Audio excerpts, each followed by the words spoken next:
Hi, everyone. I'm Sam Valenti. Welcome to another episode of Backlot Pass. And on today's episode, I'm joined by a wonderful actor from beloved 80s films like Night of the Comet, Weekend at Bernie's, The Last Starfighter, just many great classics. And she has done so much more. The wonderful Catherine Mary Stewart. Catherine, how are you doing today? I'm doing great. How are you doing? Oh, I'm doing great because I'm talking with you right now. So Aw, that's sweet. Me too. I feel the same way. well, that is great to hear. I want to get started off just talking about a very hot topic right now. As you probably know, SAG-AFTRA just went on strike. The What? writers are still, What? yeah, Uh, and the writers are still on strike as well. It's a very interesting time. So I'm just curious, as an actor, what are your thoughts on everything that's going on right now? well, I think it's absolutely necessary. I've heard some actors being accused of greed and all this other, you guys already get paid millions and millions of dollars. And that's just absolutely not true. 1% of actors get a decent wage, and I don't know what the percentage is that actually makes a living doing it.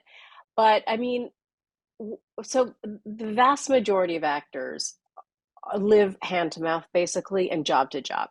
So what they're trying to do is take away take away even more access to work with the whole AI thing, which isn't completely all thought out. But um, one proposal that I heard was if you're a background actor, they can record you digitally and then use you. They want us to agree that you could be used over and over again at their discretion and not be paid. And I mean, it's each time that a show is aired in the sort of old fashioned way, we're supposed to get paid. But it's also cyclical. You get paid $100 and then the next check is $50 and then the next check is 25. I mean, I've gotten checks for a cent, literally 1 cent. They'll send it to me for whatever the postage is, and I get a cent. So, and also on top of that, for actors to make enough to get medical, you have to earn. I think the number is somewhere around $25,000 a year, which doesn't sound like very much, but for a working actor that just gets the occasional job, that's really, really hard. I mean, I've gone through years and years of where I didn't make, I mean, even $10,000. And there was, so I'm not going to get into all the details about medical, but um, if people don't understand how hard it is to make a living, especially nowadays. Back in the 80s when I did all those movies, I was being paid twice as much as I am now back then. And for some reason, there's no sort of standard for pay. And now, with streaming and all these new technologies, they they need to be negotiated so that it's a fair platform for both the producers and the actors. And they historically have always been real sticklers for that. Like, well, we don't know what's going to happen, so how can we make an agreement? That kind of an excuse started with VHS back in those days. And then when things went to DVD, we don't get anything. And it's almost impossible to keep track of how many times a show is aired. I have friends who would say, if you ever see something I've done, make sure you tell me so I can tell my agent so they can look to make sure we're being paid. And it's a crazy, crazy system. And trust me, it is all about the producers. It's not about the actors. The actors are like, although we're on camera and we're who is seen, and therefore the audience thinks that we're number one, we are taken advantage of right and left and always have been. And we've always had to fight for our rights. And again, there is such a discrepancy between those who are making a lot of money, like Tom Cruise, Nicole Kidman, all those megastars, and somebody like me who I had a pretty good career there and I made quite a bit of money. I would never make that money nowadays doing the work that I did back then, ever in a million years.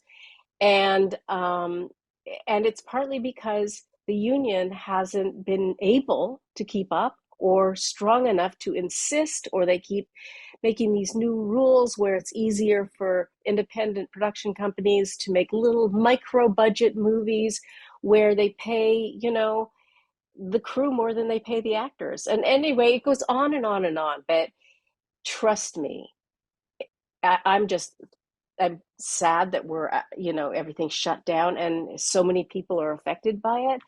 But it's almost reassuring that the writers and the actors are on strike together to force their hand, but that they won't even come to the table, and it's distressing.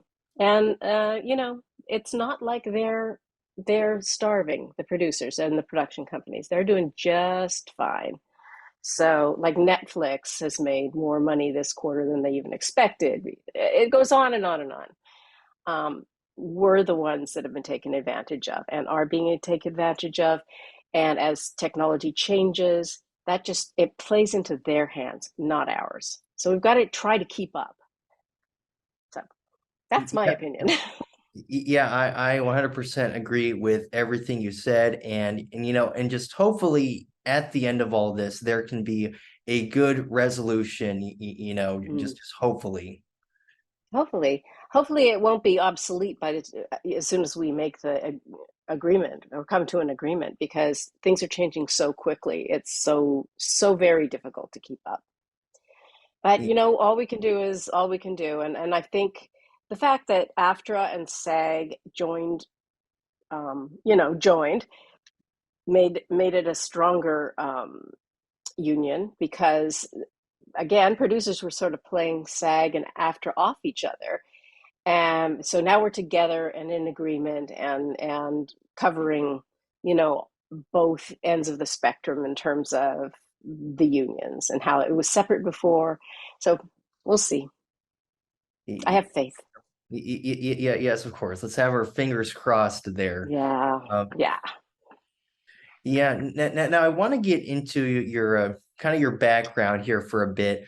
I read that you Okay. grew up in Edmonton, home of the Oilers. Yes, What that's are your correct. Yes, yes. What are your fondest memories of growing up in the capital of Alberta? Wow, you're good at this geography thing. Good for you. Um, Fond memories of growing up in Edmonton. Well, it was kind of fun being from Edmonton and having the Oilers as the hockey team at a certain point. I mean, that was later on in my life. Actually, I was a teenager when they came to Edmonton. But I did get to know Wayne Gretzky, which was Really? really fun, and so it was by association with Edmonton, that I got to know him. We would do like these celebrity baseball games or whatever. And I got to know him, and he knew that I was from Edmonton, and he was kind of a fan too. So that was fun.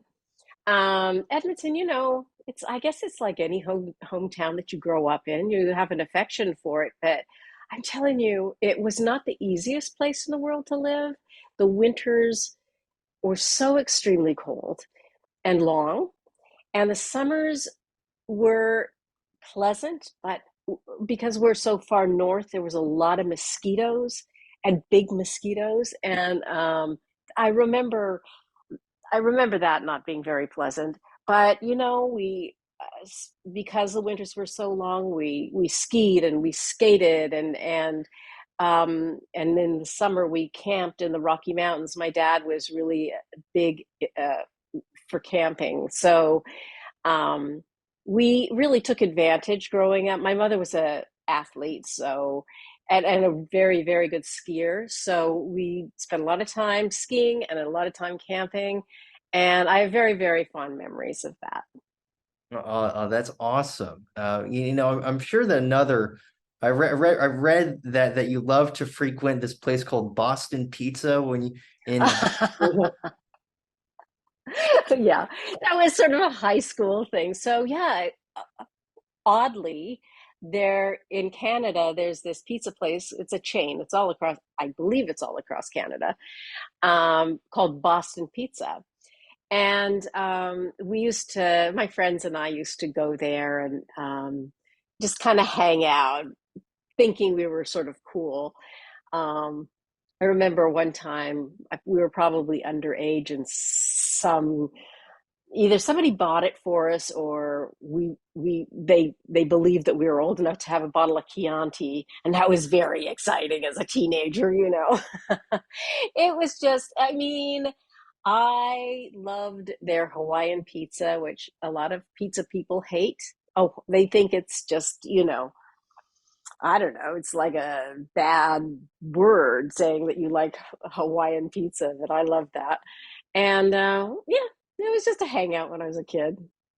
That's awesome. Like, is that a place that whenever you go back there that you make it a point to go back there sometimes? I haven't been there for so long. You know, my parents, when they retired, they moved out to the West Coast. So, you know, and then my other brother was in British Columbia as well. And then I had another brother in Ontario, yeah, in Ontario. So I didn't have any family in Edmonton anymore. And a few years ago, my brother did move back to, like about 10 years ago now, moved back to Edmonton for work.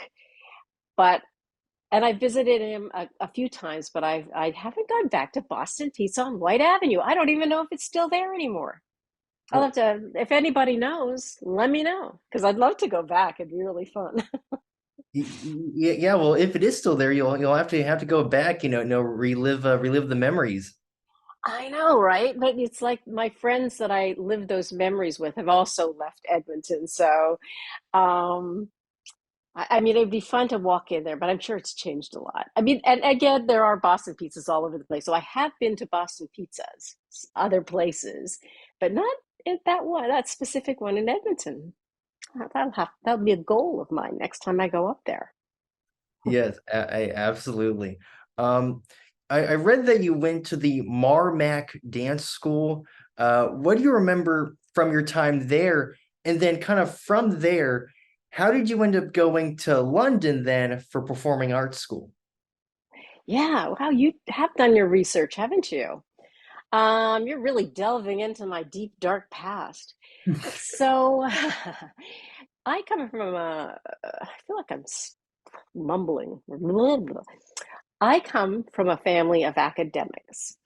And both my brothers were like honor students and blah, blah, blah. My parents were professors. And I hated school.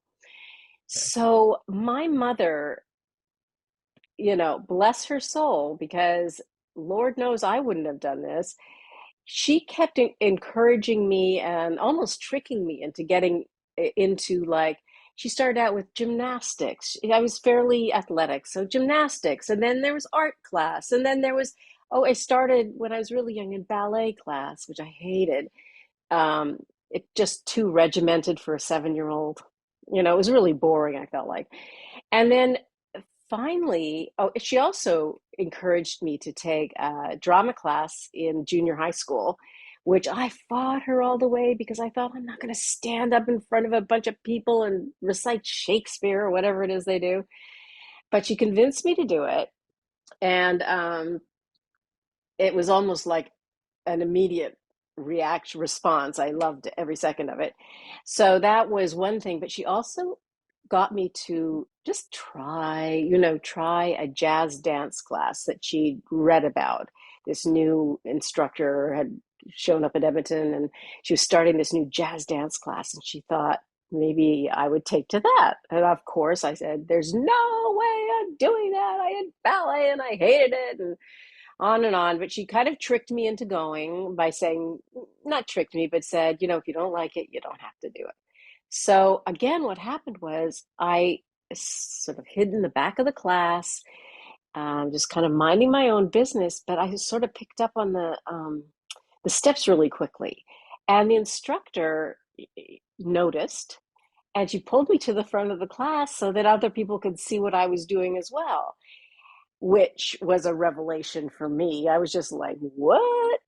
And I I just fell in love with it like almost instantaneously. So that's when I was 14. And she created this dance company called Synergy when I was 16, which I was a part of.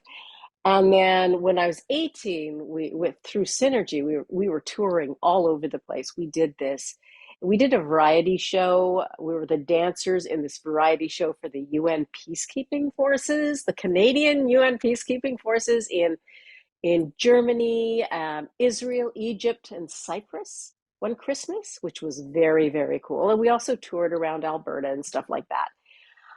So when I graduated from high school, I loved it. I was just so into it, not only for the dance, but for the performing, being on stage. I just loved every second of it. So I decided when I graduated from high school that I really wanted to pursue dance in a bigger way, get outside of Edmonton and see what would happen. And I was sort of thinking, should I go to Toronto, which was in Canada and seemed kind of safe and boring, or New York, which scared the crap out of me. So I had been to London before with my parents, and we had relatives there and things like that. So it felt exotic, but also a little bit safe. So I signed up with a school called the London Studio Centre, and it was their first year that they were open. It's now become a big deal there, apparently, and studied dance. And while I was in London, I happened to go to this audition. Uh, it was an open dance call audition for a movie. I just happened to go. I happened to run into a couple of friends who were going to it, so I joined them. And it was then that I began my acting career. I was pulled out of the group of people auditioning as dancers and asked to read and sing and dance, and I ended up in the lead role of this movie. So that was I covered more than you even asked, but that was sort of like how I got from Edmonton to London, London to Hollywood. Yep, it's a no, it's a pretty great journey, that you had, and I'm pretty sure that you're happy, looking back that you made that choice to go to London because that ended up leading to the Apple. So Yeah, exactly. I mean, you never know. You never know what's going to happen. I think you need to put yourself out there and you need to take chances and you need to step outside your comfort zone a little bit sometimes. And you also need to be open to opportunity. So it was just the perfect combination of all those things for me because I was really young and naive and that really helped me because I wasn't somebody who was like, all I want to be in life is an actor and I'll do whatever it takes and I'll, beat down the doors of Hollywood. I was just like, wow, this is really unusual. And I'm going to just take advantage of this and see what happens.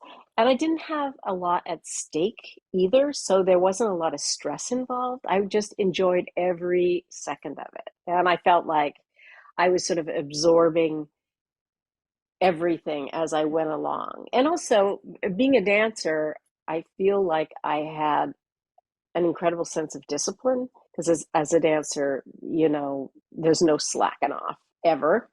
So, I mean, I think that helped as well. All those elements, it was like the perfect storm. I'm just one of those really lucky people. yeah, absolutely. And I think it's just so fascinating how in life, just how you do one thing that leads to another thing, and that leads to another thing. It's just kind of crazy sometimes how things turn out. And who knows what would have happened if you went to say like Toronto or New York, who knows what would have happened then? Yeah, exactly. You just never know. And I don't spend a lot of time thinking about that. I don't even spend a lot of time thinking about how everything happened. I guess in retrospect, I'm sort of so grateful the way everything unfolded. I mean, I think if I had to do it over again, I may have taken it a little more seriously, as I went along. I think it for like the Apple, I think the way it all happened and I reacted to it and all that stuff was perfect. But once I realized that I would maybe take this more seriously, or things started to snowball, I wish I had taken it more seriously in a way, and not taken it for granted as much, I guess. Um, but having said that, I mean, I feel like I had and I still have a great career, and I've learned so much. And one thing that was hard for me in my career was like in the early 90s when I moved out of LA and started having babies and stuff. Everything kind of ground to a halt, which I didn't expect at all. And that I've sort of spent the last 15 years just trying to catch up again in a way. But having said that, I've been working pretty steadily. I mean, the thing about any business, I guess, is you really have to put your nose to the grindstone. You've got to focus and you've got to do the best work you can. Um, and I'm not sure in my earlier career that was what I was going for necessarily. I was just like, okay, I'll do that. And okay, I'll do that, and it kind of happened. I was so very, very lucky. Yep, yep, absolutely. Now I want to talk about some roles, that you've had, and some of my personal favorite roles that you've done. Okay. Um, I want to talk about this other movie involving music. It's one of my favorite movies of yours, Scenes from the Gold Mine. How did your role in that film come about, and just what was the overall experience like working on that film? Um, that I was offered to me. I'd done quite a few movies before that, so it was an offer. And what I just loved so much about that movie was that uh, it did involve the music industry and singing and music in general. I also, by the way, in my career as a child, played piano, so that helped. But I also came from a household that where my brothers and I would just sing with abandon in the house at the top of our lungs. We would just sing.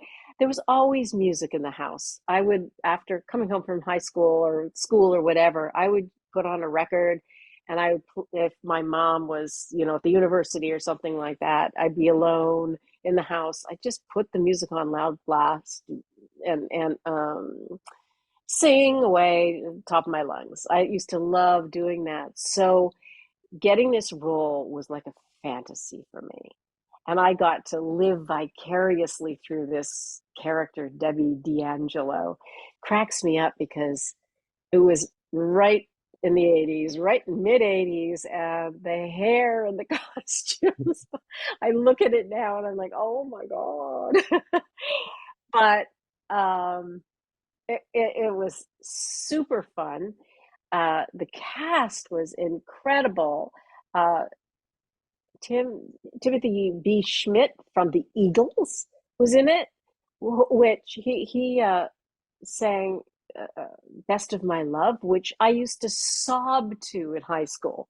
Thinking of some boy I liked. Be like, "Giving you the best of my love," and he was in a movie with me, and I'm just like, "Oh my God!" John Ford Coley from these are all artists from my era too. England Dan and John Ford Coley were like folk singers, or I don't know, soft rock, I guess, that I grew up with, and he was in it. And Cameron Dye was in it, who was also in The Last Starfighter. Yep. Yep. And a terrific musician, by the way. He still is. He's an incredible musician. Um, so that for me was like living a fantasy right there. And then I got to play the piano and sing the songs. And I met Melissa Etheridge on that. She wrote a song, the last song that I sing in the movie. She wrote, so she and I became really good friends.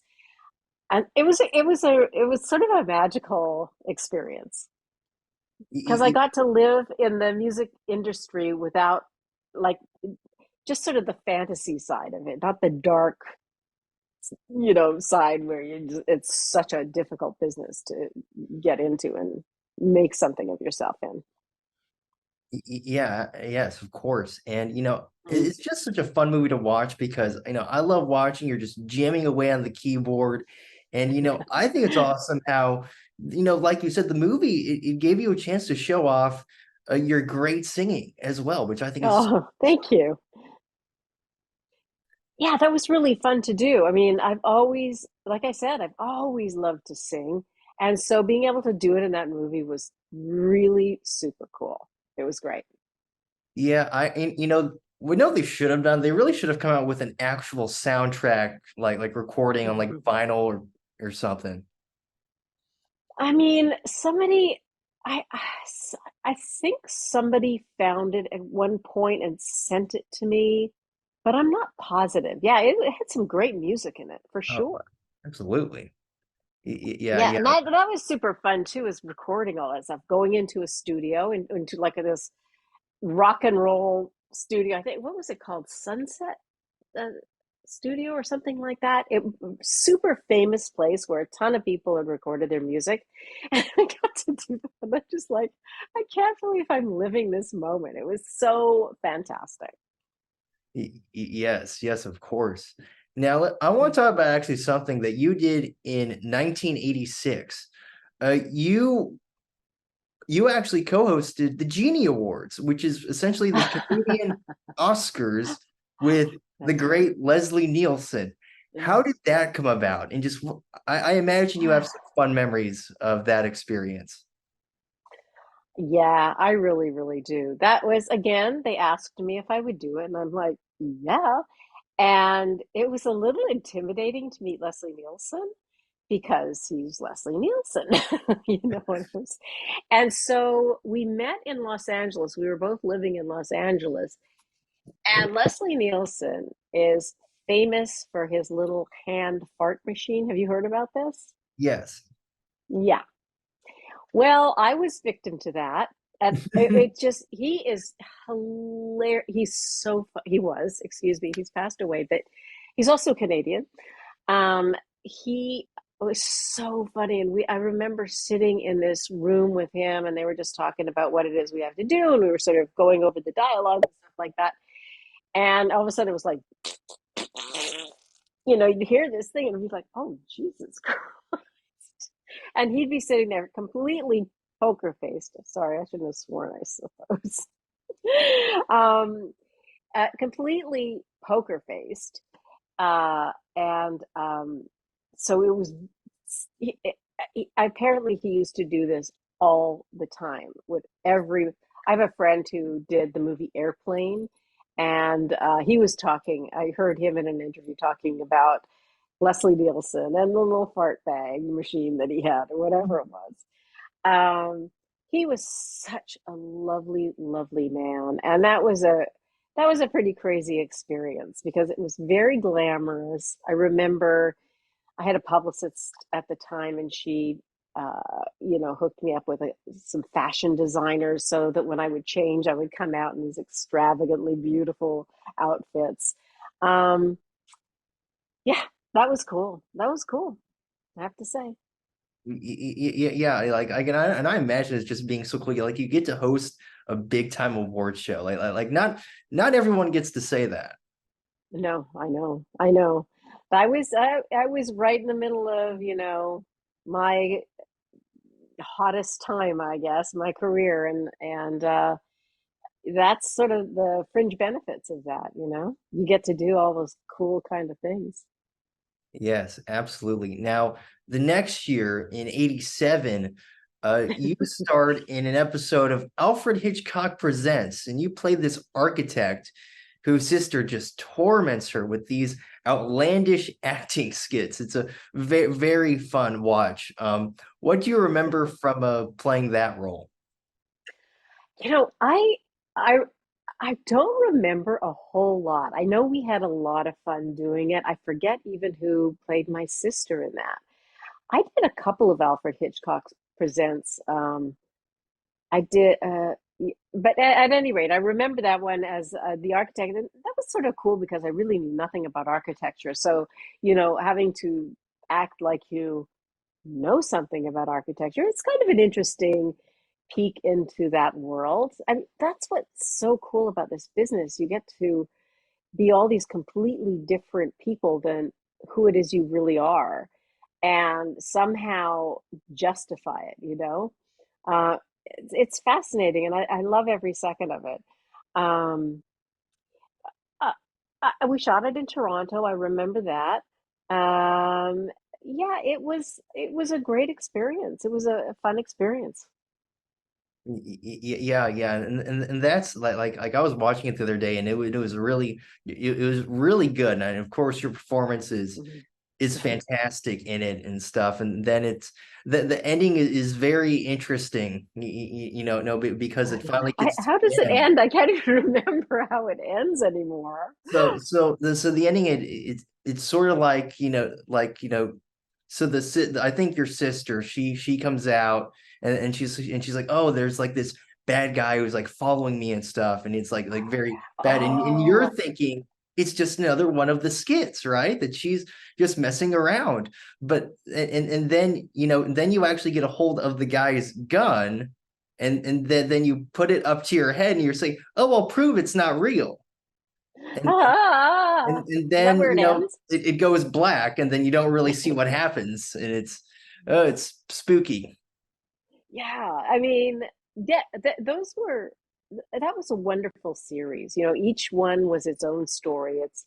And they were different every week. But the classic television that you just don't see anymore, those sort of series that the audience would come back to every week and sit through commercials to see it, which people don't have the patience to do anymore. Um, there was so much quality television. Things have changed again, like we were talking about earlier.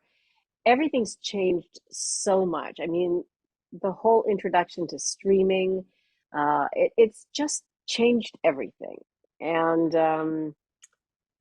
and again, it affects mostly the actors ultimately, and also the writers for sure, because like writers used to be, actors and writers would be on a series for 10 years and that would be their livelihood. Now it's like on stream, you don't have those kind of series anymore. You have streaming where they do 6 episodes and maybe 2 or 3 years, or whatever it is. But it, it it's much more sort of, you know, what's the word? Oh, I forget what the word is that I'm trying to think of, but it's like each little project, and you have to go out and work to get another project and another project and another project. And there's just not the steady income anymore. But those shows were terrific, uh, and quality and interesting stories and interesting writing. Yeah, Outer Limits was another one that just had just interesting stories talking about things about. I did a couple of different ones. I did one with Tom Arnold where we're this little domestic family, and we decide to hire a robot to sort of do um, just things around, help around the house, basically cook and blah, blah, blah. Well, it turns out this plays into the whole AI thing. The robot becomes more and more intelligent and starts taking control over the entire house. He becomes sort of the controller of everybody. And another one that I did was where genetically you can alter your baby while it's still inside your womb to be like the perfect child. And which Alan Ruck was my husband in that. And he and I, it's a fascinating story that he and I decided to do it. And of course, there's all these horrible side effects, possible side effects that nobody tells you about. Anyway, but these are things that you see people talk about, genetically altering people, and they talk about AI now. These were done in like the 80s, 90s, and so I guess my point is things like these shows were platforms to sort of um, use your imagination as to what could happen in the future. And these writers were so good. They were exactly right. It's really interesting. Yeah, it really is. It's crazy how stuff from back then is so relevant in today's society. It's crazy. Yeah, I mean, you could say that about science fiction stuff going all the way back to like Metropolis or something like that.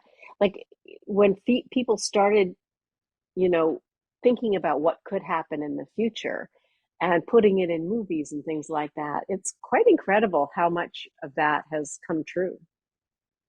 Yeah, and and like I've been reading up on this like AI stuff, and they're saying, oh well, we'll just have like AI take care of like of just like the extras forever, and it's ridiculous, and it's like it's honestly kind of freaks me out to read about that stuff.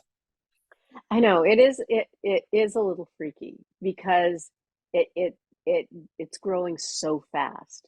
There's been enough time with internet that the AI can just scrape internet in minutes. The entire internet is, if you ask it a question, it can within minutes scrape the entire internet and answer you, figure out, like write a script. I was listening to a podcast about it, and how, comedians, you can say, write a comedy sketch the way so and so would do it. And 10 seconds later, there's like a perfect duplication of what they would have done because of all the information that's out there in the World Wide Web. Yep, it's a crazy world that we're living in right now. It really is. It is. Now, I want to Yeah. talk about some TV movies you've done because you've done quite a few of those, and of course, Hmm. just I personally I love TV movies, just love them. Always a fun Hmm. watch. One Yeah. of them was Passion in Paradise, this two-part movie. It aired on ABC in 1989, and the movie I read that it was shot in Jamaica, so I would imagine that was pretty fun. It was. Well, that was a great location. That's another thing about this business. It's kind of I don't know if it's less and less, but back then again, they were going all. I shot in France. I shot in Israel. I shot in Jamaica. I shot all over the world. It was fantastic. Um, yeah, we shot that in Jamaica. It was supposed to be the Bahamas. It's based on a true story. Um, uh, about during the Second World War. It involves, the royals, English royals at the time, and Hitler and gold and all this other stuff. It was actually a really fantastic story, and it's kind of sad that they named it Passion in Paradise. They were trying to attract an audience, a television audience, because it's so much more than that. Oh, I mean, that was interesting because the character that I played was based on a real person, and the situation was, you know, taken from reality. I don't know. They probably, you know, added some things for dramatic effect or whatever. But that was super fun. It was also set in, like the 40s, so or late 30s, early 40s, something like that.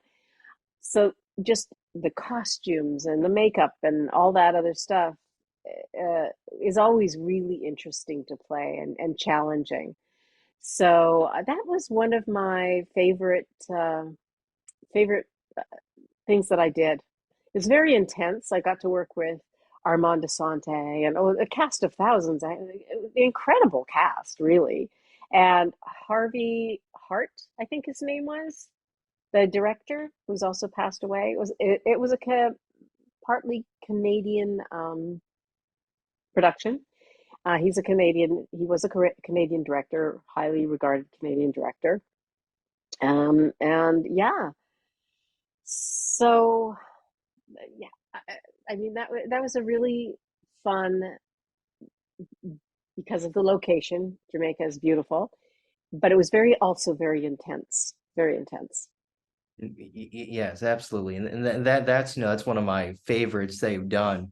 Another Mm. favorite of mine is, well, as you can see, the shirt has Mickey on it, and you actually Yay. appeared Mm. in a Disney Channel movie. This was in 1991. You appeared in a movie called A Perfect Harmony, and it's a Mm. wonderful, wonderful film. You worked Mm. with Thank you. names like Darren McGavin, Peter Scolari. What do Mm. you remember from that film? Another one that I really loved doing. It was set in the 50s at a boys' school in the South. I think we shot it in Louisiana, somewhere in the deep South. We shot it. Uh, I, I mean, Peter Scolari, I knew so well from Bosom Buddies. You know that show? Yes.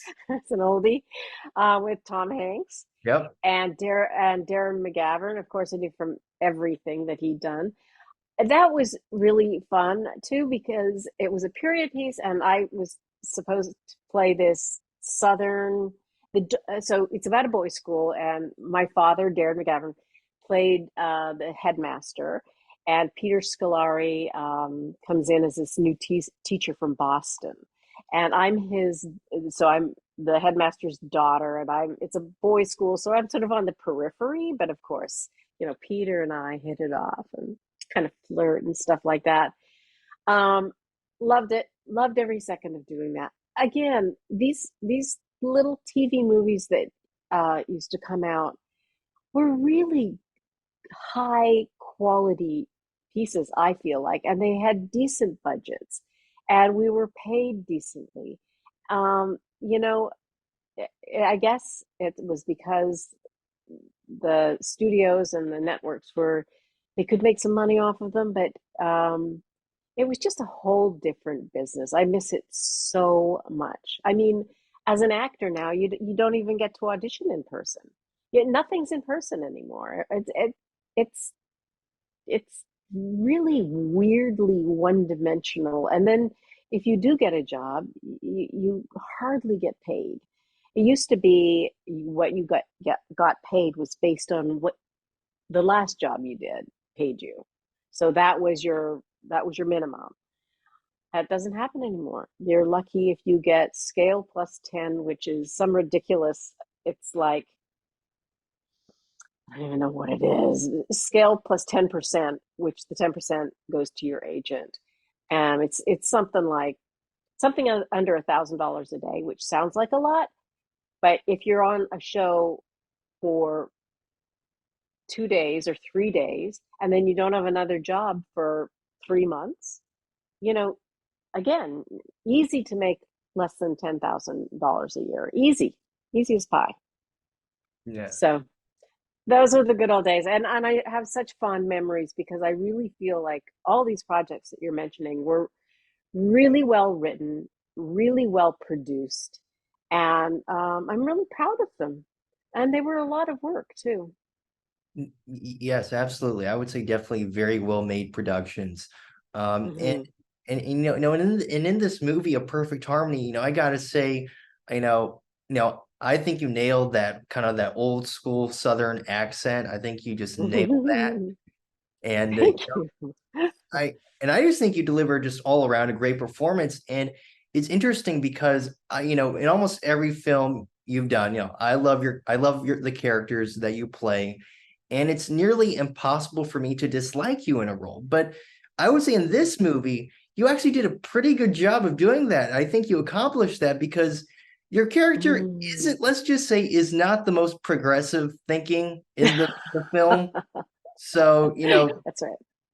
but really just the movie is great, emotional, and I think we could use more movies like that today. Mm. Yeah, I mean, they're really the platform for that to happen is getting smaller and smaller. I mean, the TV movies that you see mostly are like Hallmark movies, and in my opinion, I mean, I've done several of those, by the way, and I'm grateful for that. But they're starting to look all exactly the same. Mm. The same formula for every single one. I've done a few that, like I did one called, like so many Christmas movies, for instance. One I did was called A Nutcracker Christmas. But what was cool about it was about a professional ballet dancer and a tragedy that happens in her life, and it we shot it in Toronto, and it was like the Toronto National Ballet was, because we actually did the Nutcracker, the ballet, the Nutcracker, which is a very difficult ballet.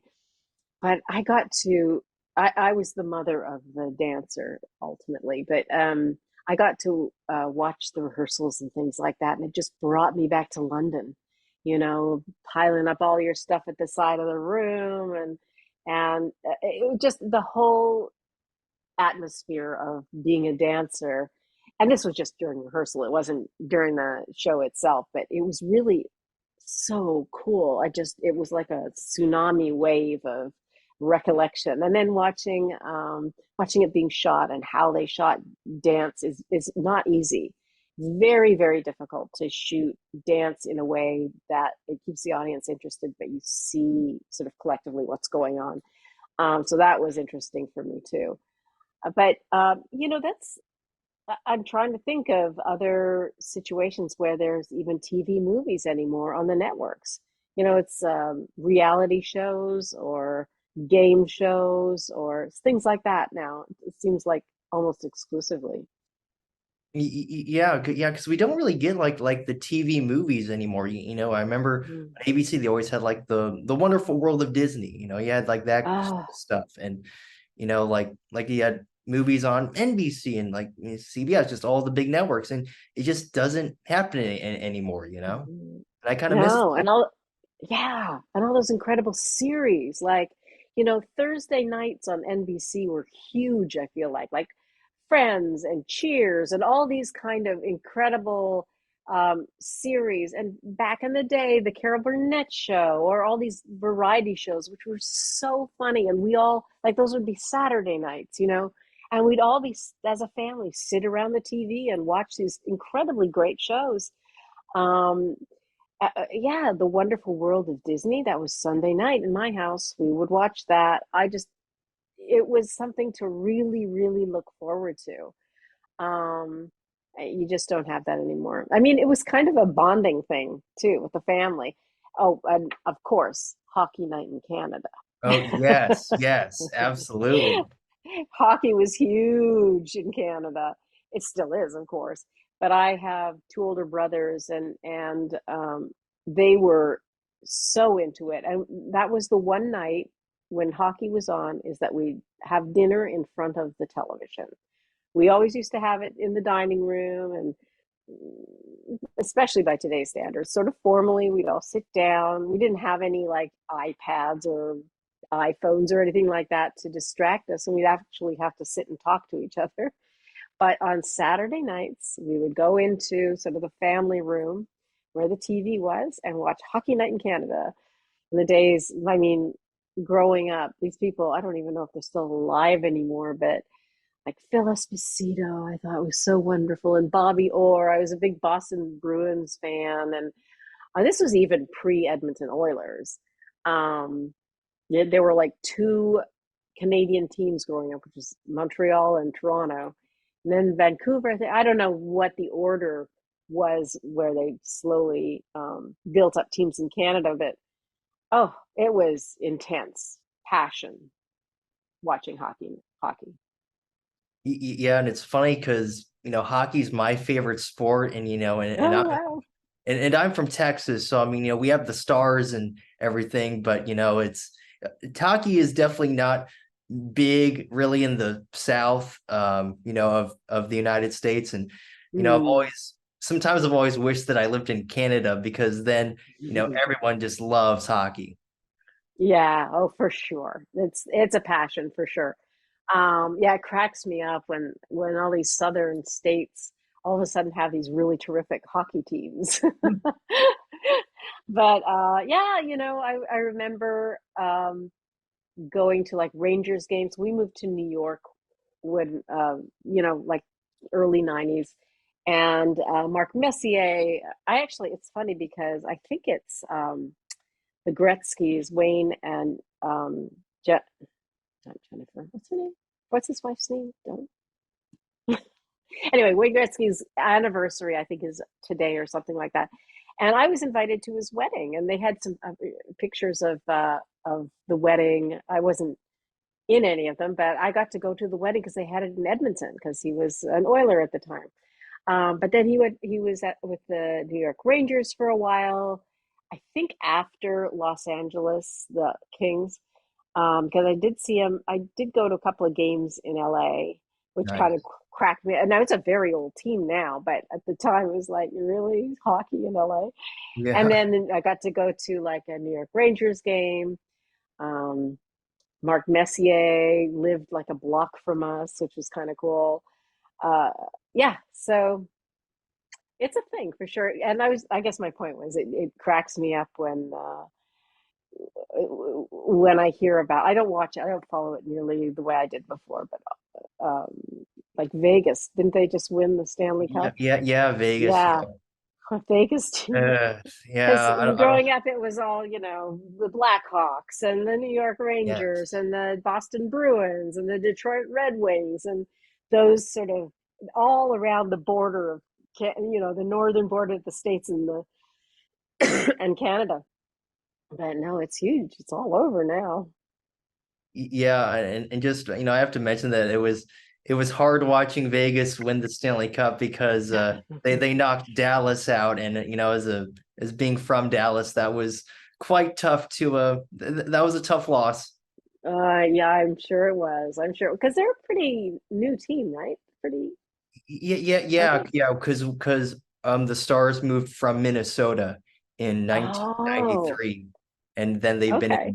in Texas ever since. Okay. But what about the Vegas team? Isn't it like only a couple of years old or something Yeah, and like the that? Vegas, yeah, Vegas is they've been around since 2017, so like Yeah, they're 6 years. babies. How dare they win the Stanley Cup? Exactly, I know. That's what I've been saying. Uh, but you mentioned earlier that you've done quite a few Christmas movies. Hmm. And I love these movies. Just they fill me just with so much joy, honestly, around the Oh, holidays. Is there something about Christmas films that just attracts you to them? um, not specifically. It seems like I've been hired to do them. As an actor, you kind of I mean, you can pursue stuff obviously, and if you hear about this all the time with actors that they've heard about this role and they will just go in there and fight tooth and nail for it. I can't say that I've ever done that for a Christmas movie, but if something comes along that is interesting, I'll totally go for it. It doesn't matter what the theme is necessarily. um uh I was going to say, Night of the Comet, which I didn't even, we shot it around Christmas, and there was some Christmas themes in there. Like would see, like, it was shot in LA at Christmas, which means there's no snow, there's no sort of sense that it's Christmas. And it was funny, somebody, well, I'd never thought of it this way, but somebody said, it is a Christmas movie, right? Night of the Comet. I'm like, didn't think of that, but Santa shows up at one time, so. And I did another one called Christmas Snow, which was that was a really terrific experience. I hadn't done very much for a while because I was sort of in New York, and having left LA, it was a whole different animal moving to New York. It was like starting over again. And so when I got this offer, first of all, it was a lovely story. Have you seen A Christmas Snow? Yes, yes, I have. It's Yeah, yeah, yeah. wonderful. I think it's a terrific story. I really, really do. And it was an opportunity for me to, work again after a bit of a hiatus. And it was emotionally challenging. It offered all sorts of different emotional challenges, let's put it that way. And I enjoyed doing it very, very much. And they ended up turning it into a musical, stage musical in Yes. Branson, Missouri. Yeah, which is another just wonderful experience being on stage, translating the movie into a musical. The music was fantastic. And again, I got to sing, so I love that. And we did that for a season. They actually brought it back a second year, and I didn't participate in the second year, but it was a terrific experience, and I made some lifelong friends on that because a lot of the people that were in the movie were in the stage production as well. Yeah, that was, that's one of my all-time favorite movies that you're in. And you, I think you deliver one of your, I mean, and you've had so many amazing performances throughout your career, but I think this is absolutely one of the best. You just so much emotion, know that you Mm. show. It's just, it like I mean, you had me getting emotional. So Oh, good. Well, I think that's the point. It's a real story of um, challenges and heartbreak, and then ultimately redemption. But it really takes you through a roller coaster. My character starts off as a very angry woman, in denial, in total denial about so many things, and kind of her journey through all that, and how she finally reaches some sort of understanding about how to heal not only herself but her mother. Really, it's a mother-daughter story ultimately. It was I really think it was beautiful, and so many people kind of related to it because I so many people struggle.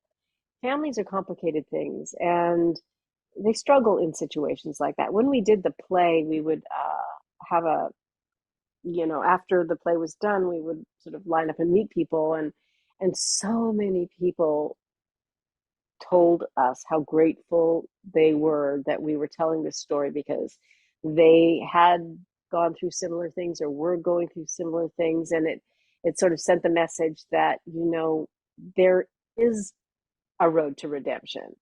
You can forgive. And forgiving, people think in terms of forgiveness as something you're doing for the person you're forgiving, but ultimately it's for yourself. It releases, if you can forgive, it releases so much anger and so much built up resentment, and it really benefits the forgiver, even probably more so than the forgivee, if that's a word. Sometimes, anyway. yeah, and I would have to imagine, it felt good, hearing those stories from people, Mm. like imagine it had to feel good that's something, that you performed, actually kind of, kind of had an effect on these people. Mm. Absolutely. I mean, that as a performer in general, that's your goal, is to have some sort of positive effect on people. Um, at least that's my goal. And when you hear stories that is has been what you've done, it just makes me grateful that I've been a part of something that hopefully had an effect on somebody's life. You hear that? I've done quite a few conventions now, and they'll people will come up and tell you story after story about how these little movies that you did back in the 80s had such an impact on their lives.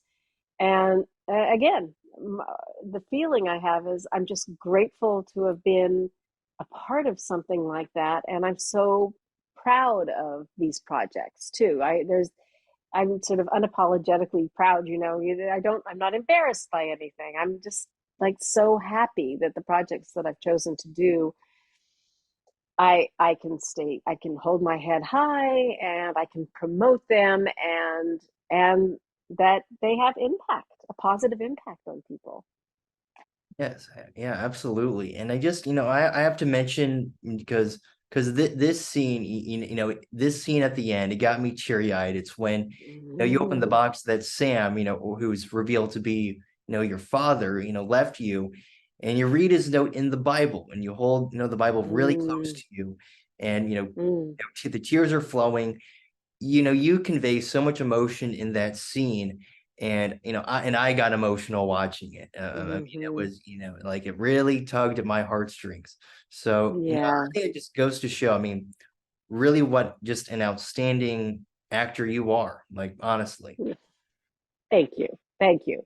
I mean, that was a pivotal moment, obviously, because there was so much revelation going on there. There's so much information in that final scene, and it's unexpected too, I think. Um, that that it's life altering. It literally is. That's a life altering moment in the movie for the character, and very, very, very emotional based on what all they've been through, the Yes. journey they've been on together. Yep, absolutely. Now, and I have to ask, as you mentioned, there's the stage version of the show, Hmm. just what was that like, because you'd already done the movie and you're coming back to that character, but in this new sort of, well, not new, I should say a different medium, doing it on You're stage. right. So what was that Hmm. Yeah, it's a completely different thing when you're working on stage. And again, they turned it into a musical, which was a whole other challenge altogether. But I think they did a really, really good job. The songs were um, wonderful. They made each of those little moments even more special. Um, and really nice, fun for me, very challenging for me. There was, they tried to, well, they did recreate a lot of the stuff like the snowstorm and things like that, and getting stuck in the garage trying to, that was challenging because on stage trying to recreate being stuck in a garage. And the snowstorm, I remember the first um, whatever the snow was that they were using, um, I was choking on it. I was breathing it in and choking. It was some sort of I think kind of a soapy thing, bubbles or something like that. And I kept breathing it in, and then I'd have to sing. And there was a couple of times where I couldn't sing. I was just coughing and gagging. And fortunately, whatever that substance was, they changed it.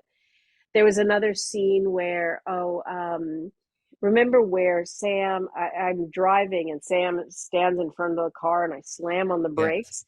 They recreated that on stage, which was really interesting. They rigged the front of a car being anchored behind, and then they would thrust it forward. And he was literally standing on the stage in front of me. That could have been disastrous, but it Yeah. worked out fine. And that moment that you're talking about with the Bible and the watch and all that stuff, having to recreate that 8 nights a week or 8 performances a week was interesting. But I have to say, when you're into the character and into the story, and I just would get emotional every night myself. I just would. It was sort of a like this overwhelming, you know, um, I don't know, sort of peak, I guess. Yeah, everything that has built up to that moment would affect me each night. So that was good. Um, It was really fun. I think they did a great job translating it to the stage. Yes, definitely. And I thought it was so cool that this was in Branson, one of my favorite cities. How did you enjoy? Really? I love Branson. Love going there on vacations. Do ya? That's so funny. Yeah. So It's a like, great place. how did you enjoy your time there? It was fantastic. We had Tracy Trost, who was the director writer. He directed and wrote the stage version as well, and he had us just outside of town in these sort of bungalows. And I mean, they were really great. Each of us had a house of our own. Mine was a two-bedroom house. I had my whole family come visit me. So we were treated very, very well. So that was fun. We went to tons of shows. I have pictures of with Tony Orlando and who else did we saw so many people. Andy Williams we saw. Um, we saw people called what were they called? They were opera singers, but hillbilly kind of hillbilly opera singers. That was really they were fun. Everybody was so nice, and it was around Christmas that we did it. So huge Christmas shows as well. Noah's Ark, taking up this gigantic theater and with real animals and this duplicate of the ark. It was incredible. It was just you're just like, wow, what the heck's going on? Yeah, it was fun. I had a great time. Yes, yeah, I love Branson too. It's a wonderful place. So many things to do there. Did you go to Yeah, lots and Silver lots to Dollar do. City at all? um Silver Dollar City, what's there? Probably So we went pretty much that's everywhere. the amusement park in Amusement Branson. park. Okay, I was gonna say that's probably the amusement park, but yes is the answer to that, and that was super fun. Nice. Yeah, had so much fun on that. I like I said, I have all these photos to look back on. Um, I did zip lining there. Nice. Yeah. Um, oh yeah, we did everything. Whatever you can do in Branson, we did because we were there for I don't know, like 6 or 8 weeks or something like that. We were there for a while. Well, hey, that's awesome. Whenever you're in Branson, you got to live it up. So, You do. It's that whole strip of big theaters and entertainers. It's fantastic. Yeah, had a great time. yes, definitely. And so, as we've been talking, in this interview, you've performed in movies, on TV, on stage. You've performed in, so many of these different things. But I think many people might not know that you were in a very popular video game just a couple years ago. Oh, Um, yeah. and I love video games, and one of my favorite Uh-huh. games is Red Dead Redemption 2, by Rockstar Games, where you voiced Moira Kelthorpe. How did you get that role? How did that come about, being in Red Dead Redemption? Yeah, you'd be amazed at how many actors have done that game specifically. Um, so I auditioned for it. I had no idea what I was auditioning for because I really don't know much about those kind of games. I remember the audition weirdly enough because I had to go in there. I think it was my commercial agent who set me up for it. And I went in and they literally had me say some lines or whatever. And then they had me walk around in a circle just to see how I moved. And that was very important, as it turns out, because a couple of months later, I thought, well, didn't get that, whatever that was. A couple of months later, they called me and said I got this role and to go in. Oh gosh, it was some big studio that was like I feel like it was like almost an hour's drive from Manhattan, which is where I live. And you go into this massive studio space that is all completely it's just all concrete, it's all wide open except for like a few um little sort of frames of like a gate or something like that, or stairs going up to a door, but there's no buildings, there's nothing, it's all just framed. And not only was it my voice, but they do that thing where you put on like a bodysuit and then like James Cameron's movies where he puts the dots all over the actors and the camera and the speaker thing and the actors perform and then he animates them. That's what we had to do. Um, so that was a whole new thing because there's a very specific way to move in that situation. And it's this, like I said, this giant open space with cameras everywhere, all around, so that they're filming you like in 3D and somehow they translate that into animation. Um, it was wild. I just remember, trying to act, and the director would say, okay, you got to do it this way. It was completely unnatural. And also, when you weren't moving, you had to keep moving. You just had to keep just moving a little bit. I don't know why. I have no idea. It has something to do with the animation thing. But yeah, that's really fun. And so many people ask me about that. It was a day, and it was also very, very, very secretive. You couldn't leave. You couldn't even step outside to have I don't smoke, but have a cigarette or something because they thought there might be drones. They knew they were shooting this new Red Dead Redemption thing, and it was all top secret. Um, we weren't allowed to talk about it. We couldn't leave the building. It was all just sneak in and sneak out. It's insane. It was really weird, but I guess it's very, very popular. Yeah. This game, it was everywhere. It's like so many people played it, so it's kind of interesting, Yeah, that yeah, like teenagers, let's say, or like playing this video game, and hopefully, I would hope that some of them, maybe wanted to see, oh, who voices this character, in right.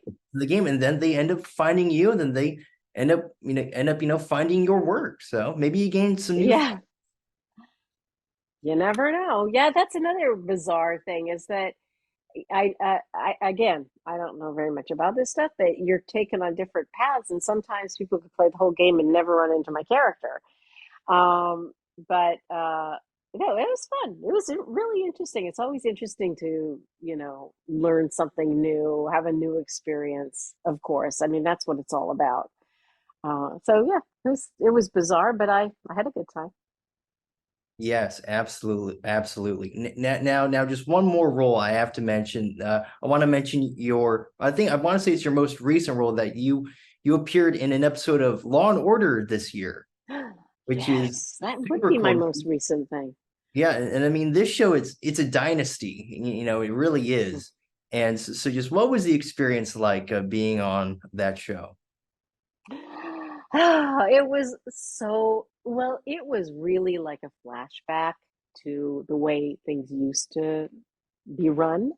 Hmm. I mean, we actually, it was funny because one of the actors and he played my son-in-law. He leaned over to me one side. He says, I, he says, I've never been paid so much for doing so little in my life. They actually paid us decently, which is weird to say. I mean, I, not enough to make my medical, but it was like a flashback, to the days where you were treated, I just feel like, with some sort of level of respect. Um, so yeah, it was really, really fun. Sadly, they cut a lot of my part out of there. That probably two-thirds of what I did they took out, but that's part of what these kind of series are all about. They shoot more than they need, and then they have to do a lot of editing. But it was sad because I liked some of my lines; they were sort of clever. But and one day when we were sitting in court, I had like this little sort of cameo thing, and then the rest of it was just sort of sitting in court listening to the trial. And one time when I was there, Sam Waterston was there, and I mean, he's a legend. He's iconic. I remember him in The Killing Fields. I mean, he's just an incredible actor. And I kept asking people, like, do you think he would mind if I did a selfie with him? But we never had any sort of real interaction, the two of us. So I just didn't get up the nerve to do it. I just didn't get up enough nerve to do it. So I'm really mad at myself that I didn't, because everybody said, "Oh, he'd be fine. He's so nice. He's so kind. He'd love to." Blah blah blah. But it was interesting because his daughter played the defense attorney in that. So that was sort of cool watching them work together. They were played father and daughter on the show, but in real life they're father and daughter. So that was kind of cool. No, I had a great time. Wonderful. Know what they need to do? They need to come out. They need to come out with another version of that episode, but with all of your scenes in there. Hello. Yeah, it was funny because I was telling everybody because finally, I mean, it's sort of, if you are an actor in New York, you kind of have to be on Law and Order. You just have to be. And I never been on Law and Order, so this was a big coup for me. And I was so excited. I told everybody, and then it was like if you blinked, you missed me, basically. So that was a bit of a disappointment, a little embarrassing, but actors, that happens to them all the time, and they understand that. It's just the public might sort of go, "You made a big deal about that." Oh well. Yeah. Now, I just want to know kind of, like right now, like kind of what have you been up to lately? And then, what would you say, obviously, it's kind of hard to maybe sometimes look into the future, but what does the future have in store for you? Well, what I am really, really working towards and focusing on is more behind the behind the camera stuff. I I'm I really want to direct. I've directed a couple of small things, and I just love, love, love it. I have written a script with a co-writer to direct. It would be a vehicle to direct, and also the lead. It's a mother-daughter story. Um, and the role I wrote the role basically for me. It's or you know so much of my own life is in that character.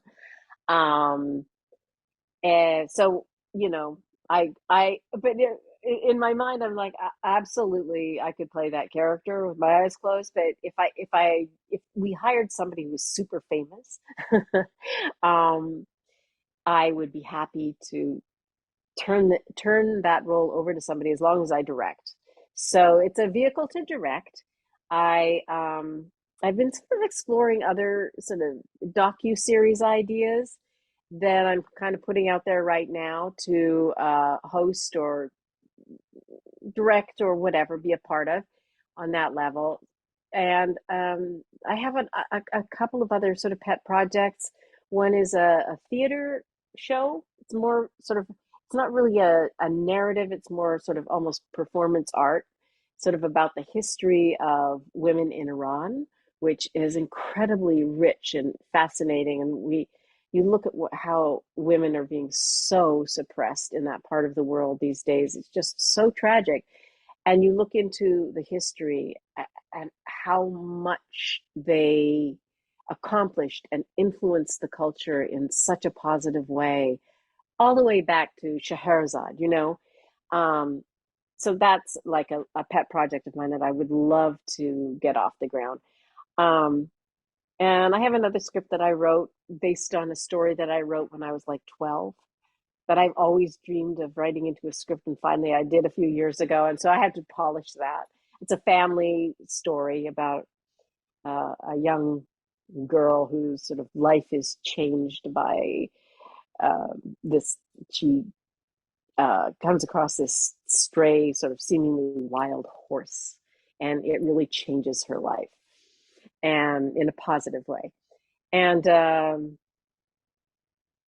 yeah, I've got a few little things, little pokers in the fire there. So we'll see. But I would love, of course, I'm going to continue acting. I have a movie that I can't really talk too much about that's supposed to shoot in the next month or so. So that will be great. And yeah, uh, I'm as busy as I've ever been. I'm not moving around as much, but I've got so many things that I'm so interested in, and I'm really pursuing them, full time, basically. Wow, that's so great to hear. Like honestly, that's Hmm. awesome. And I think it's so cool, that you're going into more behind the scenes stuff. I think that's so Mm, cool. You'll probably end up, probably finding, kind of finding even a new perspective on like movies and stuff like that, kind of a new look, because you're mm, usually in front of the camera. So now being, mm. behind it, it's kind of a little something different. Yeah, yeah, definitely it's different. I've been doing this so long that and also I sort of consciously spent a lot of time behind the camera, even when I was acting in front of it. Just I have shadow directors. I love being on a set, and I love what happens behind the camera. I'm fascinated by it.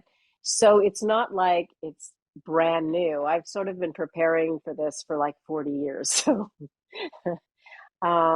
and as an actor, directing actors is also something would be very comfortable with.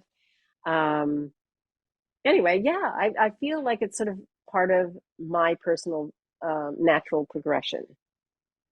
Well, I'm super excited to hear about all that stuff, and Mhm. I can't wait to see that stuff when that stuff comes out. Yeah, thank you. I cannot wait. Thank you. Thank you. And I have a website and I try to keep everybody up to date with what's going on. Sadly, I mean it's well, not sadly, but everything moves very, very slowly. And you just have to have a lot of patience, a lot of fortitude, and just keep plowing forward.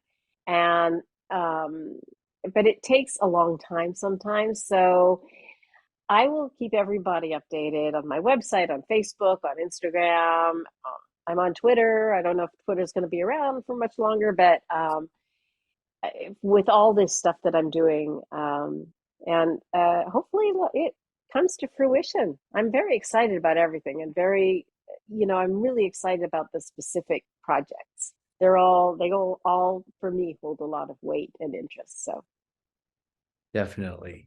And then my last question here is just, what sort of advice, would you have for aspiring actors? Mhm. Are you an aspiring actor, Sam? Oh, well, so actually, I'm an aspiring broadcaster. That's what I want to do. Yeah. Okay, cool. Are you still in college? I was going to say, tell me all about you. Are Let's you see. still in Well, college or? yeah, I am still in college. I go to Arizona State, and I'm studying. Well, what I really want to do is I want to become a sports broadcaster. So Oh, that's okay. what I'm that's what I'm studying right now. Oh, cool. That's challenging. I mean, you listen to these broadcasters calling out hockey games. I don't know how they do it. I really don't. Yeah, it's So, not easy. no, it's not easy, man. Um, So, yeah, my advice would be to, like, for instance, what you're doing. You want to be a broadcaster, so you created this show on YouTube. I mean, that's brilliant because it makes it just sort of maybe more what to expect. It gives you practice doing it. I mean, even for me, when I first started doing podcasts, I was just fumbling all over the place. Now I feel very comfortable. It's practice, practice, practice, and I believe that you should surround yourself with like-minded people. If you want to be an actor, and I mean, you don't live in Los Angeles or wherever they shoot a lot of big films or television shows or whatever, I always suggest getting involved with your local theater, whatever that means. Just even if it's at first auditioning for it, and if you don't get it, working on the stage backstage somehow, getting involved and learning the ropes and asking questions and this is kind of a cliche word, but networking, which means introducing yourself to people, but also asking, because whoever, if for instance you decide to get involved with some local theater or something like that, there are people that have been there for a lot longer than you have and have all sorts of different kinds of experiences. And trust me, they'll be thrilled to share them with you. And it's just a platform to learn about the business. There's so much stuff online now, so many casting directors, so many, um, entertainment magazines or industry magazines that will tell you where different auditions might be that you might be able to go to, or tell you how to get your headshot, or tell you how to put together a reel for yourself. Um, with YouTube and all these, TikTok even, all these places where you can create your own content and put it out there into the world. Whether or not you get a billion hits or whatever, it's practice and it's a learning experience. So I would just say, again, surround yourself by like-minded people. Get involved with what you are interested in, whether it's at your school or local community theater or something like that. Just start, just jump in and ask a lot of questions and don't give up, because you will, like I said earlier on with the strike and all this stuff, people think that, oh, actors are just all these glamorous people that are making millions and millions of dollars, and now they want even more. It's such a difficult business. There's so much rejection all the time, and it's not personal necessarily. It's just that, one person looks more like the other person, or it's so incredibly random. So you have to have that fortitude and that desire and that stick with itness, and don't listen to the negative stuff. Just believe in yourself, and not only believe in yourself, but be yourself. Don't try to be somebody you think they want you to be. If you look at the most successful actors, they're always unique, and they're always unique to themselves. They're not trying to be somebody else ever. Always have faith in that your uniqueness is what's going to give you a career, and learn the craft. That is some fantastic advice. No, that really is, and I can definitely say that throughout your career, you've always been yourself. And I Mm-hmm. think that's that even if it's interesting because you've played a great variety of characters throughout your career, but in all of them, I think just you always shine through. With your own unique this energy that you have. And just roles that you've had throughout the years, just this great energy. It's really contagious, and it just adds to any film show that you do. Oh, thank you very much. I appreciate that so much. It's funny because I feel like I've had so many different kinds of roles in my career, which I really am grateful for. But no matter what the character is that you're taking on, there's always your unique perspective of it, and there's always a little bit of you in there too. Otherwise it wouldn't be authentic, you know. And people can tell when an actor is being authentic or acting, so don't be afraid to trust your instincts, bring your interpretation into it, and also allow, we're, as human beings, we're so multi-dimensional. We have bright sides, we have dark sides, and that's what acting is, discovering all that and everything in between and bringing that to your character. So it's bring joy to the work. It yeah, it's an incredibly wonderful uh, profession, I guess, as an actor, whether it's stage, whether it's, or a performer even, whether it's stage or film or television or dancing or singing. It's all about bringing your personal joy to the character. Yes, and I would definitely say that you've done a fantastic job of that throughout your career. One hundred Well, percent. thank you, Sam. Thank you very much. I appreciate that. Yes, of course. And just, and just, in closing, just thank you so much for letting me speak with you today. Just it's truly an honor. It's to be able to talk with you, and just, like I said, I'm a huge fan of your work. So this was Mm, a lot of fun for me, just a lot of fun. thank you. Thank you so much. I appreciate that. That means a lot to me.